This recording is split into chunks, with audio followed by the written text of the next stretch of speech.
Good morning students, I am Jaspreet Singh Sandhu. You are welcome in Sandhu classes. तो अपना topic चल रहा था ग्लैंड्स या ग्रंथियाँ। तो अपनों ने डिस्कस कर लिया था कि कौन कौन सी ग्लैंड होती हैं, कितने प्रकार की होती हैं और कौन सी ग्लैंड कहाँ पाई जाती है। तो अपनों ने पीनियल ग्लैंड्स के बारे में डिस्कस किया था लास्ट क्लास में। तो आज की क्लास में अपने डिस्कस करेंगे पिट्यूटरी ग्लैंड्स या पीयूष ग्रंथि के बारे में। स्टूडेंट, जो पीयूष ग्रंथि होती है अपने अग्र मस्तिष्क में पाई जाती है। तो यह एक हड्डी होती है सफेनॉइड। कौन सी हड्डी? सफेनॉइड हड्डी होती है। सफेनॉइड हड्डी में गर्त पाई जाती है जिसे किस नाम से जाना जाता है? सेला टर्सिका के नाम से जाना जाता है। तो यह जो ग्रंथि होती है सेला टर्सिका में पाई जाती है और यह ग्रंथि पीयूष ग्रंथि जुड़ी होती है हाइपोथैलेमस से। किससे जुड़ी होती है? हाइपोथैलेमस से। हाइपोथैलेमस और पीयूष ग्रंथि को जोड़ने वाली जो ब्रिज होता है या जो भाग होता है उसे क्या कहते हैं? इनफंडिबुलम के नाम से जाना जाता है। किस नाम से जाना जाता है? इनफंडिबुलम के नाम से जाना जाता है। अब बात करते हैं जो अपनी पीयूष ग्रंथि होती है, पिट्यूटरी ग्लैंड होती है, उसके 3 पार्ट्स होते हैं। एक होता है अग्र पार्ट्स, एक मध्य पार्ट्स और एक पश्च भाग।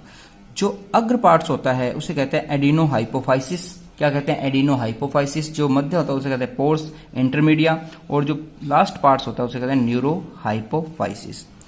जो एडिनो हाइपोफाइसिस होता है उससे स्रावित होने वाले हार्मोन होते हैं, उनकी ट्रिक है गलत FMP और इसे कहा जाता है OA। जो पश्च भाग से स्रावित या न्यूरो हाइपोफाइसिस से सेक्रेशन जिन हार्मोन का होता है वो होते हैं OA और जो एडिनो हाइपोफाइसिस से जो हार्मोन स्रावित होते हैं उन्हें क्या कहते हैं? गलत FMP। गलत FMP क्या होता है? गलत FMP। तो इसके बाद बात करते हैं जो अपनी पीयूष ग्रंथि होती है वो सबसे छोटी ग्रंथि होती है। अपना जो शरीर है, अपने शरीर की सबसे छोटी ग्रंथि कौन सी होती है? पीयूष ग्रंथि होती है। पीयूष ग्रंथि अपने पूरे शरीर की जो अन्य ग्रंथियां उन पर कंट्रोल करते हैं, इसलिए इसे कहते हैं मास्टर ग्रंथि कहते हैं। क्या कहते हैं? इसे मास्टर ग्रंथि कहते हैं। और इसका जो आकार होता है कैसा होता है? मटर के दाने के समान या मक्का जो होता है मक्के के दाने के समान होता है। मेज के दाने, जो मेज का जो दाना होता है उसके समान होता है। तो इसके बाद बात करें जो हाइपोथैलेमस होती है वो पीयूष ग्रंथि पर भी नियंत्रण करती है। हाइपोथैलेमस पीयूष ग्रंथि पर भी नियंत्रण करती है, इसलिए इसे मास्टर ऑफ मास्टर ग्लैंड के नाम से या मास्टर हेड मास्टर के नाम से जाना जाता है। हाइपोथैलेमस को कहते हैं हेड मास्टर ग्रंथि के नाम से जाना जाता है। अब बात करते हैं जो अपनी पीयूष ग्रंथि होती है उसका वेट कितना होता है। पीयूष ग्रंथि का जो वेट होता है या भार होता है स्टूडेंट वो होता है 0.6 ग्राम। कितना होता है? 0.6 ग्राम इसका वेट होता है। ठीक है। तो इसके बाद अपने बात करते हैं जो पीयूष ग्रंथि होती है उससे स्रावित होने वाले हार्मोन कौन कौन से होते हैं। तो सबसे पहले अपने बात करते हैं, अपने पास ट्रिक क्या थी? गलत FMP। G से क्या हो जाएगा? Growth hormone. क्या हो जाएगा? Growth hormone. L से क्या हो जाएगा? Luteinizing hormone. A से क्या हो जाएगा? ACTH hormone. T से TSH हार्मोन। F से FSH हार्मोन। M से MSH हार्मोन और P से प्रोलैक्टिन हार्मोन। लैक्टिन हार्मोन हो जाएगा। और जो पश्च भाग से स्रावित होते हैं OA, इससे हो जाएगा ऑक्सीटॉक्सिन हार्मोन और ADH हार्मोन। ये हार्मोन होते हैं स्रावित होने वाले अग्रभाग से और पश्च भाग से। ठीक है। इसे कह देंगे अपने पश्च भाग को क्या कहेंगे? पोस्टीरियर। क्या कहेंगे? Posterior part, posterior. और अग्रभाग को कहते हैं इंटीरियर। क्या कहते हैं? एंटीरियर भाग। तो एंटीरियर पार्ट होगा एंटीरियर से और पोस्टीरियर। ठीक है। तो इसके बाद सबसे पहला अपना हार्मोन जो होता है, फर्स्ट हार्मोन की बात करते हैं अपने ग्रोथ हार्मोन। सबसे पहला हार्मोन ग्रोथ हार्मोन के बारे में अपने डिस्कस करेंगे। Growth hormone. ग्रोथ हार्मोन जब वृद्धि हार्मोन, इसका एक नाम और होता है STH हार्मोन। क्या होता है? STH hormone. STH हार्मोन जो होता है उसका पूरा नाम क्या कहेंगे बच्चों? सोमेटोट्रोपिक हार्मोन। सोमेटोट्रोपिक हार्मोन क्या कहेंगे? सोमेटोट्रोपिक हार्मोन। क्या कहेंगे? सोमेटोट्रोपिक हार्मोन। जो सोमेटोट्रोपिक हार्मोन होता है स्टूडेंट्स, जो शरीर पर क्या इफेक्ट करेगा? ये शरीर की जो वृद्धि है, ग्रोथ को कंट्रोल करता है। किसको कंट्रोल करता है? ग्रोथ को कंट्रोल करता है। ठीक है, किसको कंट्रोल करेगा? ग्रोथ को कंट्रोल करेगा। अब देख लेते हैं इससे जो बीमारी वगैरह उत्पन्न होती है वो कौन कौन सी होती है। ठीक है, बाल्यावस्था की बात करें अपने, कौन सी? बाल्यावस्था, जब बच्चा 5 से 12 साल के बीच होता है। ठीक है, बाल्यावस्था की बात करें तो एक रोग हो जाता है जिसे कहते हैं ड्वार्फिनिज्म कहते हैं। क्या कहते हैं? ड्वार्फिनिज्म कहते हैं। और एक रोग हो जाता है जिसे क्या कहते हैं? जाइगेटिज्म कहते हैं। क्या कहते हैं? जाइगेटिज्म कहते हैं।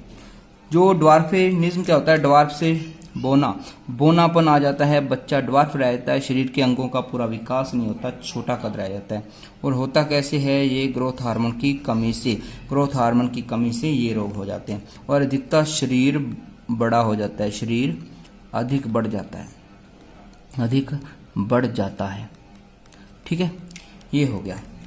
इसके बाद बात करते हैं अपने, जब वयस्क अवस्था आती है, ये तो था बाल्यावस्था में। अब बात करते हैं वयस्क अवस्था में। जो वयस्क अवस्था होती है उसमें एक रोग हो जाता है, उस रोग को कहते हैं एक्रोमीगेली। क्या कहते हैं? एक्रोमीगेली स्टूडेंट जो रोग होता है दोस्तों, जो रोग होता है उसमें क्या होता है? शरीर के किसी विशेष अंग में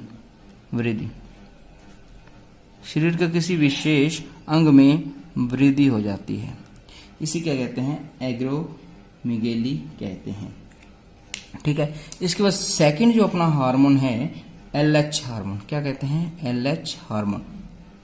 ल्यूटिनाइजिंग हार्मोन के बारे में अपने डिस्कस करने जा रहे हैं। ल्यूटिनाइजिंग हार्मोन कौन सा? ल्यूटिनाइजिंग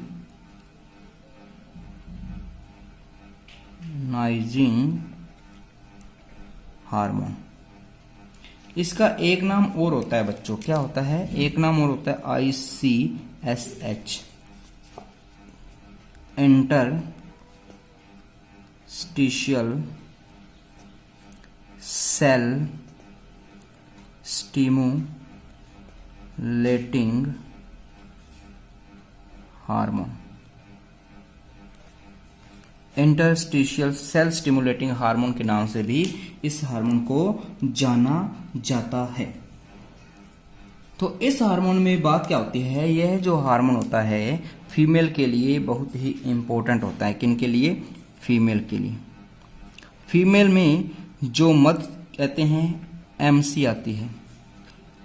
क्या आता है? MC, या मिस्टॉल साइकिल जो होता है उसको कंट्रोल करता है। अंडोत्सर्ग की जो क्रिया होती है उसको कंट्रोल करता है। इसमें क्या होता है? इस प्रक्रिया में ये पोजीशन होती है। इसमें जो प्रोजेस्टेरोन हार्मोन होता है उसकी अधिकता होती है। प्रोजेस्टेरोन हार्मोन की अधिकता होती है और एस्ट्रोजन की कमी होती है। ठीक है, और यह प्रक्रिया होती कब है? 14वें दिन होती है। अंडोत्सर्ग की क्रिया कब होती है? 14वें दिन होती है। अंडे बनते हैं अंडाशय में और ये कहाँ चला जाता है? फैलोपियन नलिका में चला जाता है। तो इस प्रक्रिया को रोकने के लिए इसमें क्या होता है? प्रोजेस्टेरोन मान की अधिकता होती है और एस्ट्रोजन की कमी होती है। और जो ये हो गया फैलोपियन नलिका में अंडाशय से यहाँ चला जाता है, फैलोपियन नलिका में अंडा चला जाता है। इसे ही क्या कहते हैं?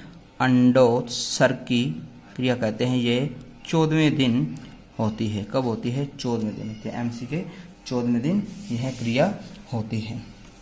अब बात करते हैं जो गर्भ निरोधक गोली दी जाती है। गर्भ निरोधक गोली की बात करें, गर्भ निरोधक गोली होती है उसे किस नाम से जाना जाता है? उसे कहते हैं पिल्स। क्या कहते हैं? पिल्स कहते हैं। पिल्स क्यों कहते हैं? कि इसकी खोज की थी पिनकस ने। किसने की थी? पिनकस ने की थी। उसी के नाम पर इसे पिल्स के नाम से जाना जाता है। तो फर्स्ट पहली गर्भ निरोधक गोली कौन थी? पहली गर्भ निरोधक गोली का नाम था सहेली। क्या था? सहेली था स्टूडेंट्स। प्यारे मित्रों, क्या था? पहली गर्भ निरोधक गोली का नाम सहेली था। इसमें क्या होता है, जो गर्भ निरोधक गोली होती है उसमें ये पोजीशन होती है, उसमें क्या होगा, एस्ट्रोजन जो हार्मोन होता है उसकी अधिकता होती है और प्रोजेस्टेरोन हार्मोन की कमी होती है। क्लियर? जिससे यह अंडोत्सर्ग की अभिक्रिया को लेट कर देता है या रुक जाती है। तो यह पुरुषों में यह गोली अगर पुरुष खा लें या पुरुषों में यह हार्मोन क्या प्रभाव डालेगा?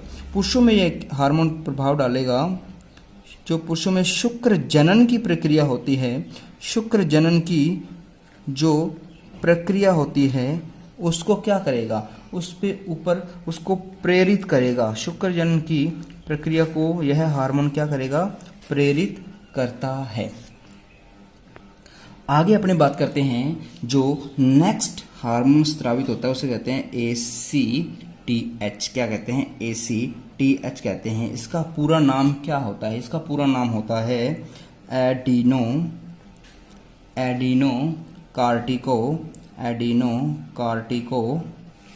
क्या होगा पूरा नाम? एडिनोकॉर्टिकोफिक हार्मोन। ठीक है, क्या होगा? एडिनोकॉर्टिकोफिक हार्मोन के नाम से जाना जाता है हार्मोन। अब बात करते हैं इसका क्या काम होता है। इसका एक ही काम होता है, जो अपनी एड्रिनल ग्रंथि होती है, कौन सी? एड्रिनल ग्लैंड होती है, उसके ऊपर जो कंट्रोल होता है इसी का होता है, यह उसके ऊपर कंट्रोल करता है। और जो एड्रिनल ग्रंथि के आपको पता है 2 भाग होते हैं, एक होता है कॉर्टेक्स भाग और एक होता है मेड्यूला भाग। ये क्या भाग काम करेगा? जो कॉर्टेक्स भाग होगा उससे होने वाले जो हार्मोन होंगे उनको स्रावित होने पर प्रभावित करता है, हार्मोन को प्रभावित करता है। ठीक है, अब बात करें, अगर यह ACTH हार्मोन है जो वो सेक्रीशन, उसका हार्मोन का सेक्रीशन बंद हो जाए तो क्या होगा? होगा क्या? जो एड्रिनल ग्रंथि है उससे स्रावित होने वाले जितने भी हार्मोन हैं वो क्या हो जाएंगे? नष्ट हो जाएंगे, हार्मोन स्रावित नहीं होंगे और जो अपने शरीर पर क्या बुरा प्रभाव पड़ेगा। और अगर यह ग्रंथि अधिक सेक्रीशन करती है इस हार्मोन का, तो जो रीनल कॉन्टैक्ट्स होते हैं उनमें क्या होगी? वृद्धि हो जाएगी। ठीक है, ये होता है इसका काम। इसके बाद बात करते हैं अपनी 4th नंबर जो हार्मोन है उसे कहते हैं TSH हार्मोन, मतलब थायराइड प्रेरक हार्मोन या थायराइड स्टिमुलेटिंग हार्मोन। इसमें क्या होता है? इसमें क्या होगा? इससे थायरोट्रोपिन हार्मोन ही कहा जाता है। क्या कहते हैं? इस हार्मोन को कहा जाता है थायरोट्रोपिन हार्मोन। किस नाम से जाना जाता है? थायरोट्रोपिन के नाम से जाना जाता है। यह क्या होता है? यह जो हार्मोन होता है LH और FSH की भांति ग्लाइकोप्रोटीन होता है। यह क्या होता है? जो अपने LH और एक हार्मोन और है LH और एक हार्मोन है अपना FSH, ये दोनों क्या होते हैं? ग्लाइकोप्रोटीन होते हैं। क्या होते हैं? ग्लाइकोप्रोटीन होते हैं। इसी प्रकार TSH हार्मोन भी क्या होगा? ग्लाइकोप्रोटीन। क्या होगा? TSH हार्मोन भी क्या होगा? ग्लाइकोप्रोटीन होगा। इसका शरीर पर क्या प्रभाव पड़ेगा? यह जो अपनी थायराइड ग्रंथि है जो उससे सेक्रेशन होने वाले हार्मोन पर इफेक्ट डालेगा, उनको कंट्रोल करेगा। अपने नेक्स्ट बात करते हैं एफएसएच हार्मोन। एफएसएच हार्मोन क्या होता है? इसे फॉलिकल स्टिमुलेटिंग हार्मोन के नाम से जाना जाता है। ये महिलाओं में इसका सेक्रिएशन होता है, महिलाओं में ये स्रावित होता है। इससे क्या होता है, जो अंड जनन या oogenesis को यह प्रेरित करेगा। किसको प्रेरित करेगा? कई बार पूछ लेते हैं भाई, अंड जनन oogenesis की जो प्रक्रिया होती है उसको प्रेरित करने का काम किस हार्मोन से होता है? वो होता है अपना एफएसएच हार्मोन। और यह हार्मोन का सेक्रिएशन कहाँ से होता है? ये होता है अपना पीयूष ग्रंथि से। तो ये जो अभिक्रिया, जो प्रक्रिया होती है अंड जनन की, स्टूडेंट्स ये याद रखने वाली है, ये एम्ब्रियो अवस्था में होती है, भ्रूणा अवस्था में होती है। लेकिन जो अंडोत्सर्ग की जो प्रक्रिया है वो 45 वर्ष से लेकर 50 वर्ष तक चलती रहती है। इसके बाद यह प्रक्रिया धीमी पड़ जाती है। नेक्स्ट अपने बात करते हैं एमएसएच हार्मोन। जो एमएसएच हार्मोन होता है बच्चों, उसका नाम होता है मेलेनोसाइट स्टिमुलेटिंग हार्मोन। तो इसका काम क्या होता है? मेलेनोसाइट को जो है किस में बदलता है? मेलेनिन वर्णक में बदलता है। किस में बदलता है? मेलेनोसाइट्स को यह मेलेनिन वर्णक में बदलता है। जो मेलेनोसाइट्स होता है वो हल्के रंग या सफेद रंग कह सकते हैं, गोरा रंग होता है। और जैसे ही यह मेलेनिन में बदल जाता है, ये गहरा रंग या निग्रो रंग हो जाता है। कैसा हो जाता है? निग्रो रंग हो जाता है। जो एमएसएच हार्मोन होता है वो सूर्य की उपस्थिति में, सूर्य की प्रेजेंस में क्या होता है? एक्टिव होता है। लेकिन इसके विरुद्ध होता है मेलेटोनिन। मेलेटोनिन हार्मोन जो होगा वो सूर्य की एब्सेंट में एक्टिव होगा, एब्सेंट में एक्टिव होगा, जिसके कारण जो रंग आता है, अमेरिका हो गया, कनाडा हो गया, इंग्लैंड हो गया, वहाँ के लोगों का रंग आता है गोरा, और साउथ अफ्रीका के जो लोग हैं वहाँ का रंग आता है निग्रो, जब एमएसएच हार्मोन सक्रिय होगा। अब बात करते हैं प्रोलैक्टिन हार्मोन के बारे में। प्रोलैक्टिन हार्मोन जो होता है वो शरीर में पाया जाता है। जो स्त्रियां गर्भवती या जो डिलीवरी के बाद, प्रेगनेंसी के बाद जब बच्चा पैदा हो जाता है तो उनमें यह हार्मोन क्या होता है? एक्टिव हो जाता है। क्या हो जाता है? एक्टिव हो जाता है। यह हार्मोन एक्टिव होने से जो स्तन ग्रंथियाँ होती हैं, स्तन ग्रंथियाँ या दुग्ध ग्रंथियाँ होती हैं, वहाँ से दुग्ध स्राव के लिए कौन सा हार्मोन इनको, दुग्ध स्राव के लिए स्तन ग्रंथियों को प्रेरित कौन सा हार्मोन करता है? वो हार्मोन होता है प्रोलैक्टिन हार्मोन होता है जो इनको प्रेरित करता है। इसके बाद बात करते हैं अपना मेन जो हार्मोन होता है ऑक्सीटोसिन। ऑक्सीटोसिन हार्मोन को पीटोसिन हार्मोन भी कहा जाता है। क्या हार्मोन कहते हैं? पीटोसिन हार्मोन भी इस हार्मोन को कहते हैं। इसे प्रसव पीड़ा हार्मोन भी कहते हैं। क्या कहते हैं? प्रसव पीड़ा हार्मोन भी कहते हैं। इसे बर्थ हार्मोन भी कहते हैं। इसे लव हार्मोन भी कहते हैं। क्या कहते हैं? लव हार्मोन भी कहते हैं। इसे जन्म सहायक हार्मोन भी कहते हैं। इतने नाम होते हैं बच्चों, इसको देख लो स्टूडेंट्स, प्यारे मित्रों। इसका नाम होता है पीटोसिन, प्रसव पीड़ा hormone, birth hormone, love hormone और जन्म सहायक हार्मोन। तो ये हार्मोन प्रसव के समय पीड़ा उत्पन्न करता है। ये हार्मोन क्या करेगा? प्रसव के समय पीड़ा उत्पन्न करेगा। इसके लिए इसे क्या कहते हैं? प्रसव पीड़ा हार्मोन कहते हैं। इसलिए इसे प्रसव पीड़ा हार्मोन कहते हैं। सेकंड क्या होता है कि जो माता बच्चों के प्रति प्रेम करती है, जो बच्चों के प्रति प्रेम जागृत होता है माता में, वो किस हार्मोन के कारण? ऑक्सीटोसिन हार्मोन के कारण कहता है। बच्चों के प्रति माता का प्रेम किस हार्मोन के कारण होता है? इसी हार्मोन के कारण होता है, इसलिए इसे लव हार्मोन के नाम से भी जाना जाता है। थर्ड बात करें कि यह इसे जन्म हार्मोन या बर्थ हार्मोन क्यों कहा जाता है? कि ये जन्म के समय जो गर्भाशय होगा या योनि होगी, गर्भाशय या योनि होती है, जो वेजिना होती है, उसकी जो मांसपेशियों को अनैच्छिक संकुंचन होता है, उसकी जो मांसपेशियों में जो अनैच्छिक कुंचन पैदा होता है वो इसी हार्मोन के कारण होता है। गर्भाशय तथा योनि में बच्चा जब पैदा होता है, गर्भाशय और योनि में उनकी योनि, गर्भाशय और योनि की जो मांसपेशियां होती हैं उनमें अनैच्छिक संकुंचन पैदा होता है। वो किस हार्मोन के कारण होता है? वो ऑक्सीटोसिन हार्मोन के कारण होता है। इसीलिए इस हार्मोन को बर्थ हार्मोन के नाम से जाना जाता है। तो इसे दुग्ध हार्मोन के नाम से भी जानते हैं। दुग्ध हार्मोन के नाम से क्यों कहते हैं? कि आपने अमेरिका सुना होगा, अमेरिका हो गया और जो यूरोप हो गया, उधर गाय भैंसों के टीके लगाए जाते हैं दूध को प्राप्त करने के लिए। दूध को प्राप्त करने के लिए ऑक्सीटोसिन के टीके लगाए जाते हैं, जिससे अधिक मात्रा में दूध प्राप्त होता है, इसलिए इसे दुग्ध हार्मोन के नाम से भी जाना जाता है। इसके बाद बात करते हैं जो अपना लास्ट हार्मोन रह जाता है स्टूडेंट्स, प्यारे मित्रों, दोस्तों, लास्ट हार्मोन अपना रह गया ADH। कौन सा? ADH hormone. ADH हार्मोन का पूरा नाम देखें तो अपने क्या होता है? Antidiuretic hormone. क्या होता है? एंटी यूरेटिक हार्मोन इस हार्मोन को कहते हैं। ये क्या करेगा? अपनी जो बॉडी है, अपना जो शरीर है, उसमें जल और जो लवण है इनका क्या बनाकर रखेगा? बैलेंस बनाकर रखेगा, इनका संतुलन बना के रखेगा, बैलेंस और संतुलन बना के रखता है।